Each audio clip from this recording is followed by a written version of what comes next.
Lao Tzu puts it in this way: the great Tao flows everywhere, both to the left and to the right. It loves and nourishes all things, but does not lord it over them. And when merits are accomplished, it lays no claim to them. The more, therefore, you relinquish power, trust others,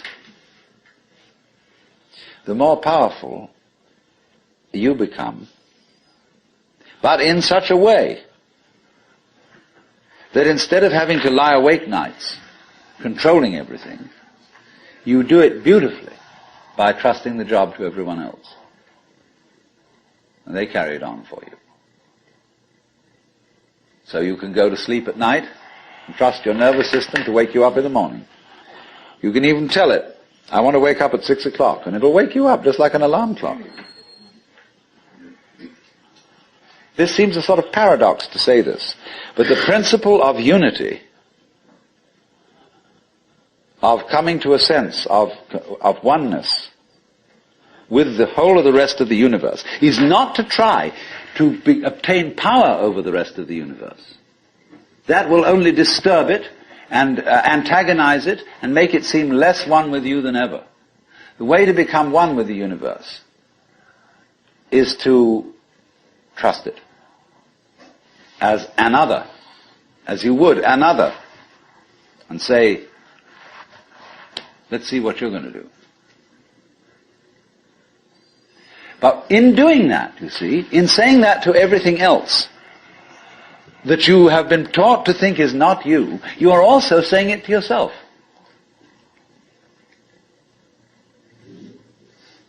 Because finally, as I pointed out, you do not know where your decisions come from. They pop up like hiccups. And when you make a decision, people have a great deal of anxiety about making decisions. There's this guy farmer, who ordered a help man to come in, and found he was an extraordinarily efficient worker, because the first day he put him on sawing logs. And he sawed more logs than anybody had ever sawed. It was fantastic. But it was all done in one day. So the next day he put him on to mending fences. And there were all kinds of broken fences around the farm, and in one day he had the whole thing done. So he thought, what am I going to do with this guy? So he took him down into a basement and said, look, here are all the potatoes that have come in from this harvest. And I want you to sort them into 3 groups. Those that we sell, those that we use for seeding, and those that we throw away. So he left him at that. At the end of the day, the laborer came back and said, well, that's enough, mister. I quit. Oh, he said, you can't quit. I've never had such an excellent worker. I'll raise your salary. I'll do anything to keep you around here. I said, no. It's all right mending fences and chopping wood, but this potato business is decision after decision after decision after decision.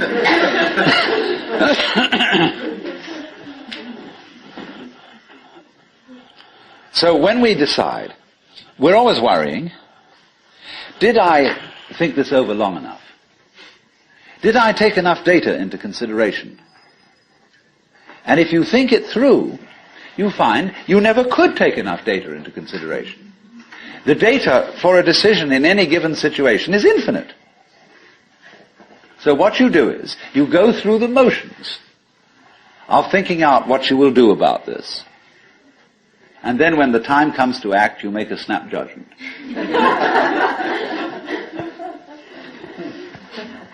I mean, I'm speaking a little extremely, making some fun of it and so on, because after all, we do occasionally get the vague outlines of things and make a right decision on rational grounds.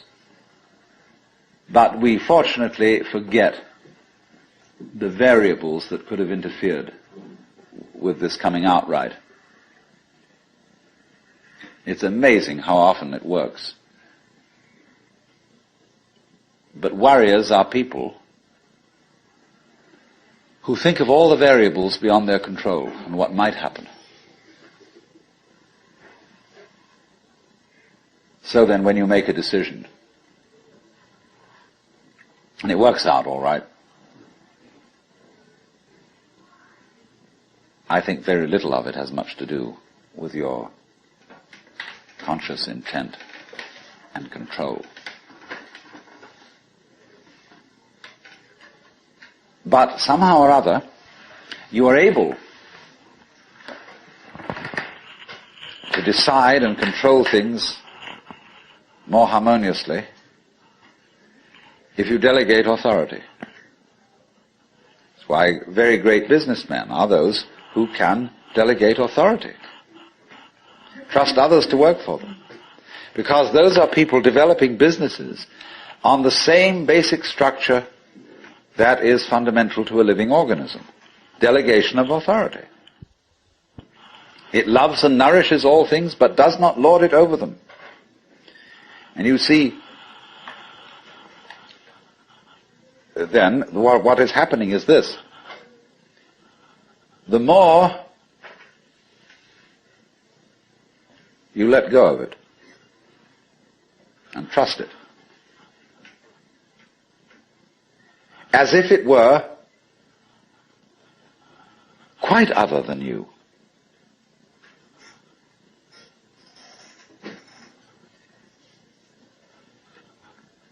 the more you realize the inseparable identity of self and other.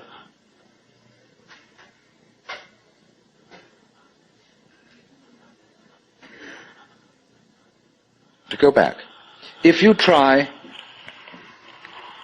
to find the identity of self and other by subjecting other to self, no go. If, on the other hand, you find it through giving self, that is control, over to other, and trusting that, you may make a mistake. You may make a bad gamble. But in the long run, you're acting on a principle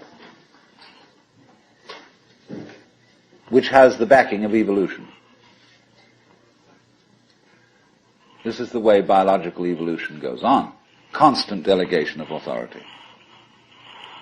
That's why, obviously, the democracy is superior to the monarchy. It was de Tocqueville who said that democracy is always right, but for the wrong reasons. Because there is operating in a democracy the principle that Buckminster Fuller calls synergy. And synergy is the intelligence of a highly complex system, the nature of which is always unknown to the individual members. Because that goes back again to this point, that we're always entering a new environment. We don't ever know fully what the new environment is, because the only environments we know are the past ones. There is always then operating in the development of cellular life on any level a new way of organization, higher than any existing form, and we are not aware of it until after it's happened. If you ever saw, for example, the film Kon-Tiki, this man figured out a few things as to how to make a balsa wood raft to sail from South America to the Pacific Islands. But once he had set this in motion, he discovered that all sorts of unexpected factors cooperated with him. That when the wood got wet, it expanded so that the ties bit into it and held it completely secure. He had never expected that. And he found that as he sailed along, a flying fish would simply alight flat on the deck every morning for breakfast. That all kinds of natural factors, it was just, he had touched a key where he was flowing with the course of nature, and everything cooperated with him. Because he had touched the key. He had made the act of faith. And he was just picking up, in other words, a practice which had been hundreds and hundreds of years ago, had been followed by others who had worked it out by their great ecological awareness.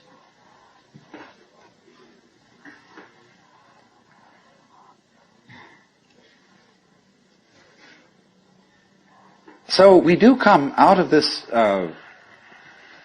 way of thinking to something which has, I would say, the most enormously creative and revolutionary social consequences.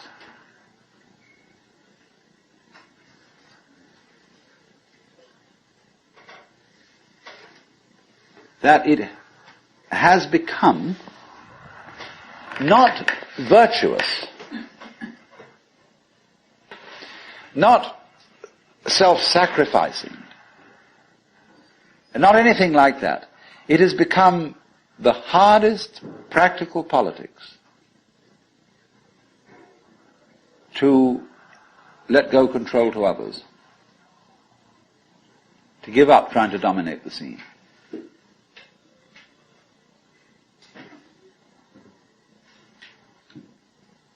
Also, in a parallel way, it has become at this time in our history very much hard practical politics.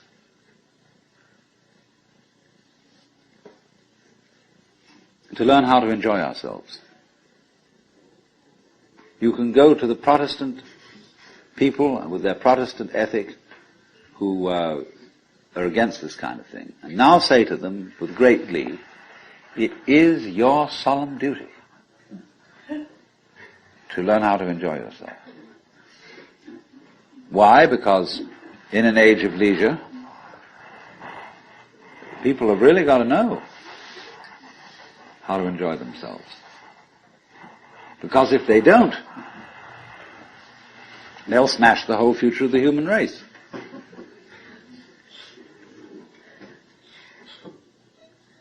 So a utopia has become not some sort of a dream, but an urgent necessity. We can't do without it. Because if we try to do without it, what's going to happen is that we are going to terminate our race in a mutual massacre of scapegoats.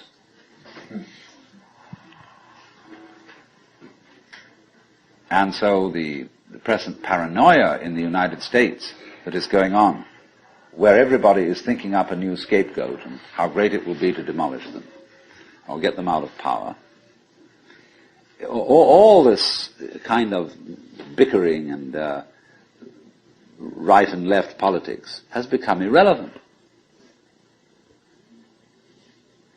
Because we now have the opportunity of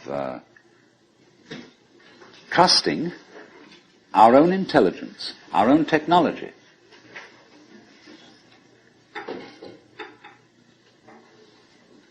to take the risk of doing what we want, which will work to the extent that we realize that what I want, basically, what I really want is what you want. And I don't know what you want.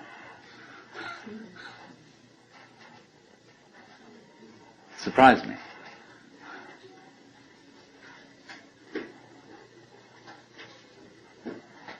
But that's the kinship between I and thou. So when I ask, I go right down to the question, should we start it with, what do I want? The answer is, I don't know. When Bodhidharma was asked, who are you? Which is another form of the same question. He said, I don't know. Planting flowers to which the butterflies come. Bodhidharma says, I know not. I don't know what I want. Well, when you don't know what you want, you've reached the state of desirelessness.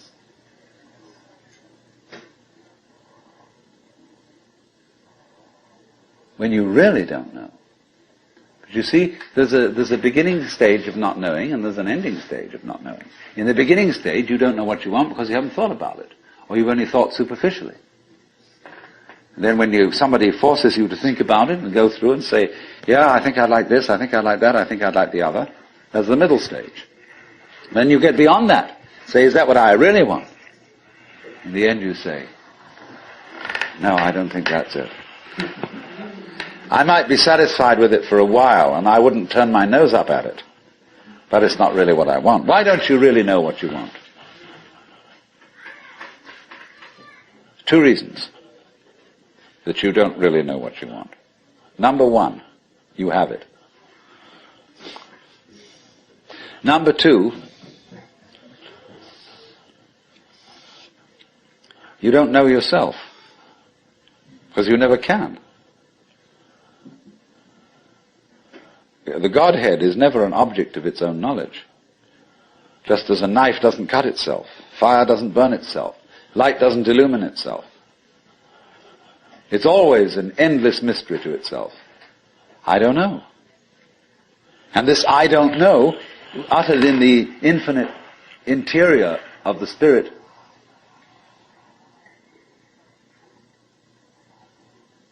this I don't know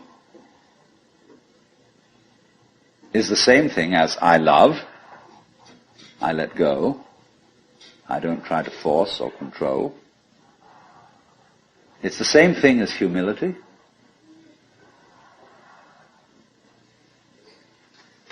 And so the Upanishads say, if you think that you understand Brahman, you do not understand. And you have yet to be instructed further. If you know that you do not understand, then you truly understand. For the Brahman is unknown to those who know it, and known to those who know it not.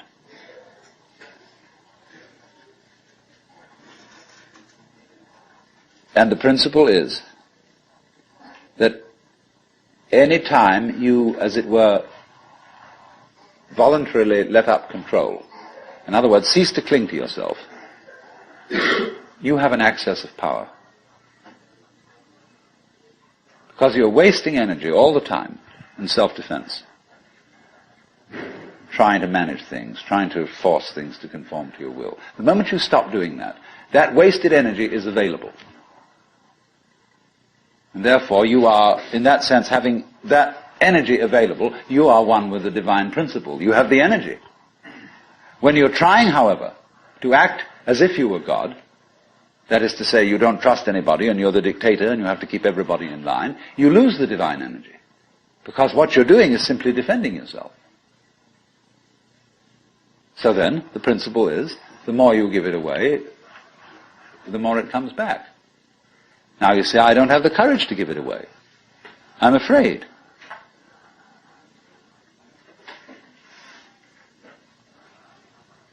And you can only overcome that by realizing you better give it away, because there's no way of holding on to it. The meaning of the fact, you see, that everything is dissolving constantly, that we're all falling apart, we're all in a process of constant death, and that the world we hope men set their hearts upon turns ashes, or it prospers, and like snow upon the desert's dusty face, lighting a little hour or two is gone. You know, all that Omar Khayyam jazz. You know, the cloud-capped towers, the gorgeous palaces, the great globe itself, I, all which it inherits, shall dissolve, and like this insubstantial pageant faded, leave not a rack behind. All falling apart. Everything is. That's the great assistance to you. See, that fact that everything is in decay is your helper. That is allowing you that you don't have to let go, because there's nothing to hold on to. It's achieved for you, in other words, by the process of nature.